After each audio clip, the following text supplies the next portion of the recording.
Good morning दोस्तों, मेरा नाम निखिल है। स्वागत है आपका अपने YouTube channel Nick Mac Tech पर। जैसा कि आप सभी लोग जानते हैं, हम लोग मटेरियल साइंस सब्जेक्ट पढ़ रहे हैं और ये हमारा मटेरियल साइंस सब्जेक्ट में थर्ड चैप्टर चल रहा है जिसका नाम है हीट ट्रीटमेंट। उसमें हमने लास्ट वीडियो में एनीलिंग के बारे में अच्छी तरीके से डिस्कस किया था। अगर आपने वो वीडियो अभी तक नहीं देखी और आप देखना चाहते हो तो ऊपर आई बटन और नीचे डिस्क्रिप्शन बॉक्स में आपको कंप्लीट प्लेलिस्ट मिल जाएगी सब्जेक्ट की, आप वहाँ जाकर देख सकते हो। तो आज हम लोग आगे कंटिन्यू करते हैं। तो आज का हमारा जो टॉपिक है वो है नॉर्मलाइजिंग। उसी से आगे हम लोग कंटिन्यू कर रहे हैं। तो देखिए दोस्तों, नॉर्मलाइजिंग में क्या होता है। हालांकि कल मैंने आपको डायग्राम बना के समझाया था जब एनीलिंग, तो उसी में मैंने आपको बताया था, कुछ इस तरीके का डायग्राम बनाया था, आपको याद होगा, है ना। कुछ इस तरीके का मैंने डायग्राम बनाया था दोस्तों। ये यहाँ मैं आपको दिखा रहा था इस तरीके से, है ना। तो यही मैंने आपको बताया था, इसी डायग्राम आपको याद होगा, इस तरीके से मैंने डायग्राम बनाया था। आप लोग वहां से देख सकते हो लास्ट वीडियो में। तो वहीं पे मैंने आपको नॉर्मलाइजिंग में बताया था क्या होता है, ठीक है। तो उसकी जो डिटेल होती है वो मैं अब आपके लिए लिख दी है। जैसे कंपोनेंट इसमें हीट किया जाता है कहाँ तक दोस्तों, AC3 से ACM, है ना। इससे ऊपर हमको कंपोनेंट को हीट करना पड़ता है। और यहाँ पर हाइपो यूटेक्टेड स्टील AC3 पे आपको देखने को मिलेगी। और अगर आपकी हाइपर यूटेक्टेड स्टील है तो ACM है, ठीक है। ये आप सिंपल लगा सकते हो अंदाजा। अगर ACM पे आपको मिल रहा है तो वो कैसी स्टील है, हाइपर यूटेक्टेड। और AC3 पर अगर आपको मिल रहा है तो कैसी स्टील है, हाइपर यूटेक्टेड स्टील है, सिंपल। और हमको कंपोनेंट में नॉर्मलाइज में कंपोनेंट को कहाँ तक हीट किया जाता है, AC3 और ACM जो टेम्परेचर हमारा दे रखा होता है उससे ऊपर हम लोग हीट करते हैं। ये दोनों बात एक ही, AC3 बोलते हो या ACM बोलते हो ना, इससे ऊपर हम लोग को टेम्परेचर लेना पड़ेगा, तब हम हीट करेंगे। उसके बाद हमारी क्या होगी, नॉर्मलाइजिंग होगी। इसको हम लोग कूल करते हैं, किसमें, स्टिल एयर में कूल करते हैं, और जिसको हम लोग ब्लोइंग एयर भी बोलते हैं। और ये कैसी कूलिंग है दोस्तों, फास्ट कूलिंग है, सिंपल। माइक्रो स्ट्रक्चर की अगर मैं बात करूं तो कैसा माइक्रो स्ट्रक्चर आपको देखने को मिलेगा, फाइन परलाइट आपको माइक्रो स्ट्रक्चर देखने को मिलेगा। अगर मैं बात करूं इसके फंक्शंस के बारे में, तो फंक्शन क्या होता है, to remove the effect of any previous heat treatment.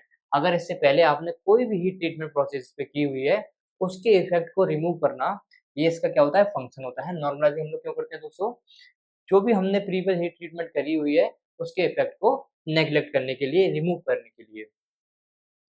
Forging don't at very high temperature produce coarse grain microstructure, so after this normalising is necessary. दोस्तों आपको पता है, जब हम फॉर्जिंग करते हैं, है ना, जब क्या करते हैं दोस्तों, जब हम फॉर्जिंग करते हैं तब हमारे पास क्या, जब बहुत हाई टेम्परेचर पे हम लोग, जब हम फॉर्जिंग दोस्तों कर रहे हैं तो वहां पर बहुत हाई टेम्परेचर प्रोड्यूस होता है और वहां पर हमको कोर्स ग्रेन देखने को मिलते हैं।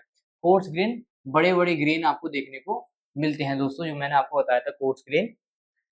और उस, so after this normalising is necessary. तो देखो हमको यहाँ पर क्या, माइक्रो स्ट्रक्चर फाइन परलाइट मिल रहा है, तो हमको ग्रेन, जब कोर्स ग्रेन हमें मोटे-मोटे मिलते हैं, बड़े-बड़े कोर्स ग्रेन देखने को मिलते हैं, इसीलिए हमारे को नॉर्मलाइजिंग करने की बहुत ज़्यादा आवश्यकता पड़ती है। क्योंकि आपको पता है जब बड़े-बड़े ग्रेन्स होंगे, मैंने लास्ट वीडियो में भी समझाया था, वहाँ पर आप लोग ईज़िली मशीनेबिलिटी कर सकते हो, ठीक है? चलिए नेक्स्ट हम लोग आगे बढ़ते हैं। दोस्तों नॉर्मलाइजिंग की अगर हम बात करें तो कैसी साइकिल है, ऑस्टेनाइजिंग हीट साइकिल होती है। सिंपल आप लोग ये लिख सकते हो। अब हम बात करते हैं एम्स के बारे में। भाई नॉर्मलाइजिंग के एम्स क्या-क्या होते हैं? तो टू गेट फाइन ग्रेन, हमको कैसे ग्रेन चाहिए दोस्तों? फाइन ग्रेन चाहिए होते हैं। आपको पता है हम प्रीवियस जो हम हीट ट्रीटमेंट करते हैं वहाँ से हमको कैसे ग्रेन मिल रहे थे? कोर्स ग्रेन मिल रहे थे। ये मैंने आपको समझाया था फॉर्जिंग में, जब हम फॉर्जिंग करते हैं तो हमको कोर्स ग्रेन मिलते हैं। हम नेसेसरी क्यों होता है दोस्तों नॉर्मलाइजिंग करना? ताकि हमें फाइन ग्रेन मिल सके। तो वही चीज़ यहाँ पर एम क्या है इसका? To get fine grain. हमें कैसे ग्रेन चाहिए दोस्तों? फाइन ग्रेन चाहिए, यूनिफॉर्मली डिस्ट्रीब्यूटेड होने चाहिए, फेराइट परलाइट माइक्रोस्ट्रक्चर होना चाहिए, ठीक है। अगर मैं इफेक्ट्स की बात करूँ भाई, इससे हमें क्या-क्या इफेक्ट्स देखने को मिलेंगे। सबसे पहले हम लोग क्या कर रहे हैं, रिफाइनमेंट कर रहे हैं ग्रेन स्ट्रक्चर की। जो हमें बड़े-बड़े ग्रेन हमको मिल रहे हैं, उनको हम लोग किसमें कर रहे हैं दोस्तों? छोटे-छोटे ग्रेन्स में कर रहे हैं ना। देखो, coarse grain structures, fine grain structures after full in annealing, forging, casting and etc. तो यहाँ पर ये कहा जा रहा है दोस्तों, जब हम फुल एनेलिंग कर रहे हैं या फिर फॉर्जिंग कर रहे हैं या फिर हम कास्टिंग कर रहे हैं तो हमको कोर्स ग्रेन देखने को मिल रहे हैं। उसको हम लोगों को फाइन ग्रेन में कन्वर्ट करना होता है, तब हम क्या करते हैं, नॉर्मलाइजिंग करते हैं, सिंपल। और यहाँ पर सेग्रीगेशंस भी होता है, ठीक है, सेग्रीगेशन को भी हम लोग क्या करते हैं, रिमूवल करते हैं, उसको भी रिमूव करते हैं, सेग्रीगेशन रिमूवल, ठीक है। होमोजेनाइज द माइक्रोस्ट्रक्चर्स, ऑब्वियस ही बात है भाई, देखो होमोजेनाइज के बारे में अभी हमने डिस्कस किया था, ये यूनिफॉर्मली डिस्ट्रीब्यूटेड है ना, फाइन ग्रेन मिलेंगे तो ऑब्वियस ही बात है हमको होमोजेनाइज माइक्रोस्ट्रक्चर आपको देखने को मिल जाएगा। ये हम कर क्यों रहे हैं दोस्तों, improve machinability of low carbon steel, इसको हम लोग माइंड स्टील भी बोल देते हैं, ठीक है। अब इसमें मशीनेबिलिटी को हम लोग क्या कर रहे हैं, इम्प्रूवमेंट कर रहे हैं, तो यहाँ पर ये आपको मिल जाएगा एनिलिंग सबसे ज्यादा, है ना, फिर नॉर्मलाइजिंग, फिर टेम्परिंग, ये ऑर्डर आपको देखने को मिल जाएगी, ये ऑर्डर से क्वेश्चन डायरेक्ट एग्जाम में देखने को मिलते हैं। इसी तरीके से मशीनेबिलिटी को इम्प्रूवमेंट कर लिया, अब डक्टिलिटी को भी इम्प्रूव कर रहे हैं हम लोग, और टफनेस को भी इसकी बढ़ा रहे हैं। तो डक्टिलिटी का जो ऑर्डर होगा वो क्या होता है, सबसे ज्यादा एनिलिंग की, फिर नॉर्मलाइजिंग की, फिर टेम्परिंग की, सिंपल। ये ऑर्डर आपको याद रखना है, क्योंकि इसी ऑर्डर से एग्जाम में क्वेश्चन पूछा जाता है। हम उसके डायमेंशन को भी, जो स्टेबिलिटी है उसको भी हम लोग इम्प्रूव कर रहे हैं, क्योंकि देखो कोर्स स्ट्रक्चर्स होते हैं तो वहाँ पे जो स्टेबिलिटी होती है वो इतनी ज़्यादा अच्छी नहीं होती है, जो फाइन स्ट्रक्चर होते हैं, पास पास होते हैं, तो स्टेबिलिटी थोड़ी बढ़ जाती है। तो इसीलिए तो हम लोग ये जो प्रोसेस है हम लोग, इसीलिए तो हम लोग ये कर रहे हैं नॉर्मलाइजिंग।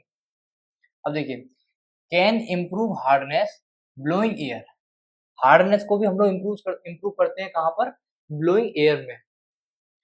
टफनेस का ऑर्डर देख लीजिए, नॉर्मलाइजिंग की सबसे ज़्यादा टफनेस होती है, फिर एनिलिंग की, फिर टेम्परिंग की।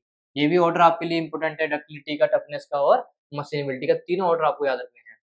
यहाँ पर एक इंपॉर्टेंट बात है, ये इससे एग्जाम में क्वेश्चन पूछा जाता है दोस्तों, कि फाइन परलाइट होती है, इसकी अगर टफनेस के बारे में बात करूँ तो फाइन परलाइट की टफनेस ज़्यादा होती है, और कोर्स परलाइट की जो टफनेस होती है वो कम होती है थोड़ी सी।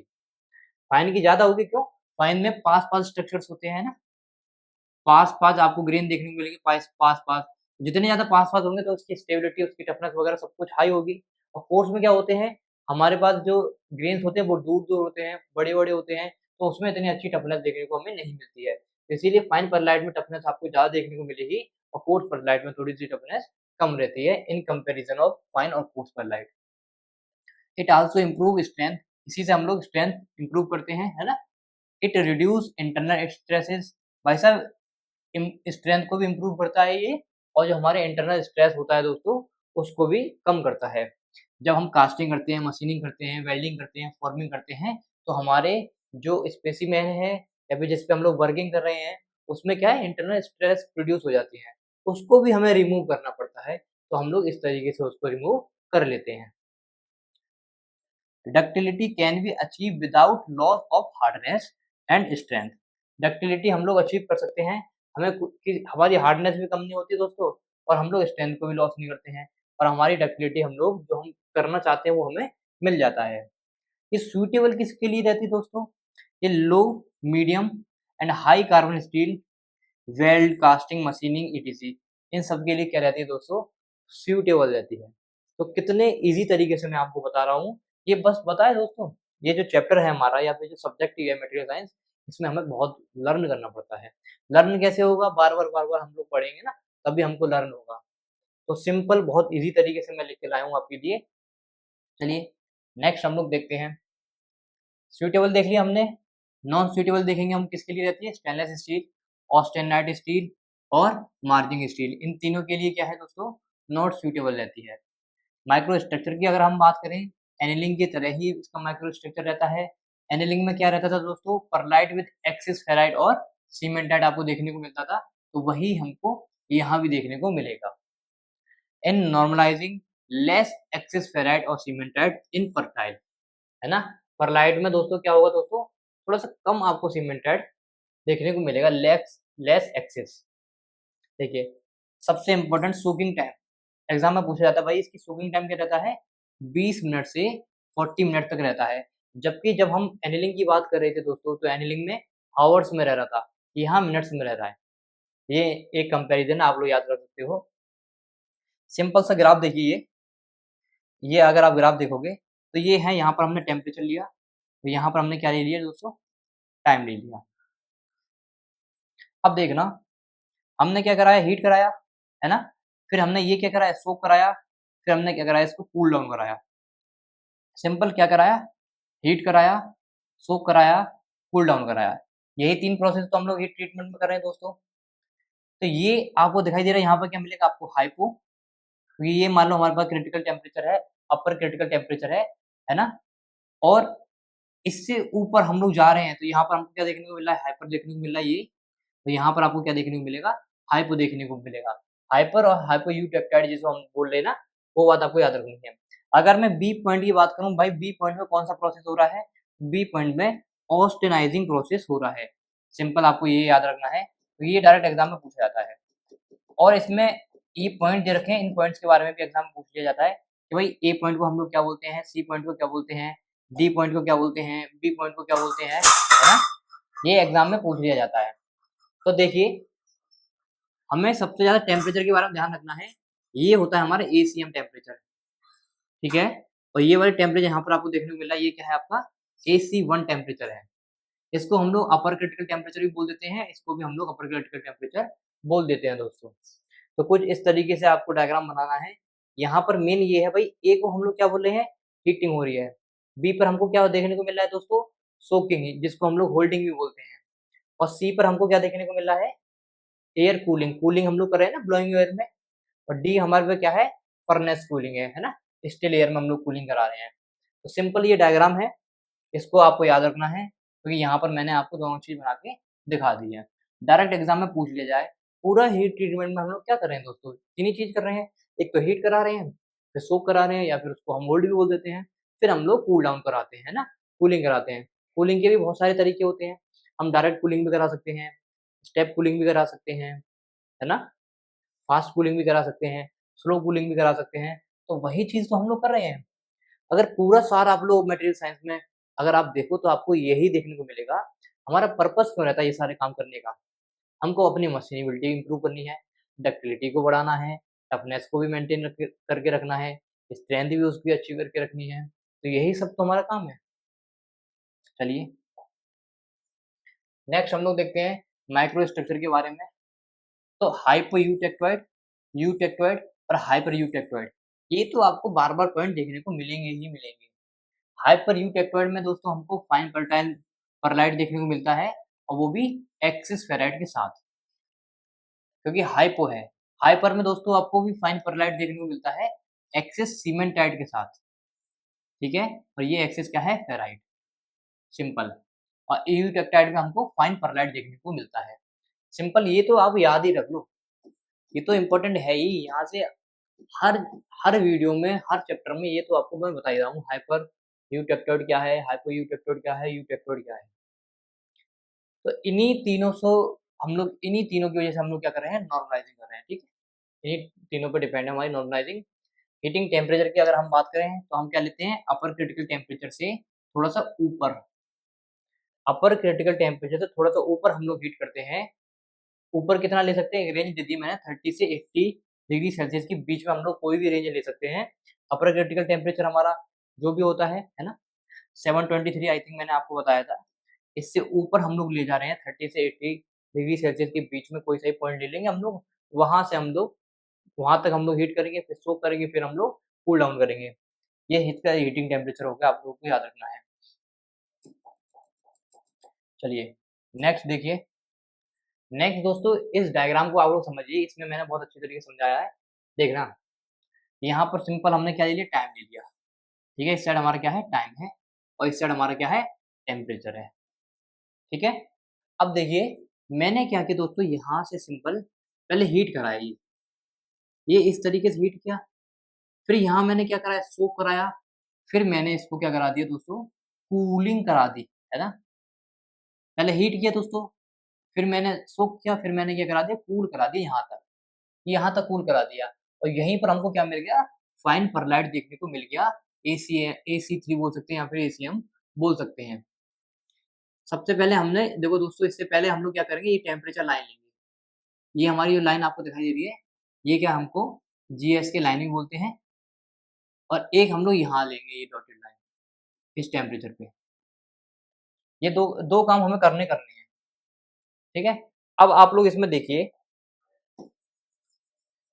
अब आप लोग ये देखिए दोस्तों, मैंने क्या किया था भाई, हीट किया, सोक किया और कूल डाउन किया एक यहाँ तक। फिर इसको मैं दोबारा से दोस्तों हीट करूंगा, फिर दोबारा से क्या करूंगा, सोक करूंगा, और फिर हम लोग क्या करेंगे, कूल डाउन करेंगे इस तरीके से। तो ये कब कर रहे हैं दोस्तों हम, एयर कूलिंग में। यहाँ आपको ये टेम्परेचर जो देखने को मिलेगा, ये बीच में देखने को मिलेगा, ये क्या है आपका एयर कूलिंग। और यहाँ पर आपको देखने को मिलेगा, इस रीजन में क्या देखने को मिलेगा, स्ट्रेंथनिंग देखने को मिलेगी। इसी तरीके से फिर मैं क्या करूंगा, हीट करूंगा, सोक करूंगा, फिर कूल डाउन करूंगा। यहाँ आपको क्या देखने को मिलेगी, हार्डनिंग। और यहाँ इस रीजन में आपको क्या देखने को मिलेगा, टेम्परिंग देखने को मिलेगा। और यहाँ अगर मैं बात करूँ, यहाँ यहाँ क्या देखने को मिलेगा आपको, ऑस्टेनाइजिंग देखने को मिलेगा। तो दोस्तों ये सब काम हमें करना कब है, हीटिंग जो करनी है वो आपको याद रखनी है भाई। इसमें हीटिंग जो हमें कर रही है वो ब्लो करनी है, ब्लो AC1 और A1, है ना। इससे हमें नीचे हीट करनी है, तब हमें ये सारी कहानी, ये सब कुछ देखने को मिलेगा। आई समझ में। अब देखिए एक चीज और, excess hardness can be observe during normalizing. Normalizing के दौरान दोस्तों हमको एक्सेस हार्डनेस भी देखने को मिल सकती है, और इसको हम लोग रिमूव कैसे कर सकते हैं, टेम्परिंग के थ्रू, ठीक है। Less time consuming process than annealing. Tempering क्या है दोस्तों, एनिलिंग बहुत बड़ा प्रोसेस है, उसमें बहुत ज़्यादा टाइम लगता है हमें, है ना। उसमें बहुत ज़्यादा टाइम लगता है हमको हार्डनेस को कम करने के लिए, लेकिन एनिलिंग की मदद से हम लोग, टेम्परिंग की मदद से हम लोग बहुत जल्दी कर सकते हैं। और हीटिंग हम लोग कितना करते हैं दोस्तों, लो क्रिटिकल टेम्परेचर AC1 और A1, ये मैंने आपके लिए लिख दिया है, इस पे हम लोग हीट करते हैं। और ये टेम्परेचर क्या होता है, 600 डिग्री सेल्सियस से हम लोग 650 डिग्री सेल्सियस टेम्परेचर भी, इन दोनों के बीच में कोई सी भी रेंज ले सकते हैं। तो सिंपल ये कहानी थी, आगे हम लोग देखते हैं। चलिए दोस्तों, आज की वीडियो में हम लोग इतना ही रखते हैं। अगर आपको ये वीडियो पसंद आई हो, हेल्पफुल लगी हो, लेक्चर्स पसंद आ रहे हो दोस्तों, तो आप इस वीडियो को लाइक ज़रूर करें, अपने दोस्तों के साथ शेयर भी करें। मिलते हैं नेक्स्ट वीडियो में, 2-3 वीडियो और हमारी रह गई हैं, फिर हमारा ये सब्जेक्ट खत्म।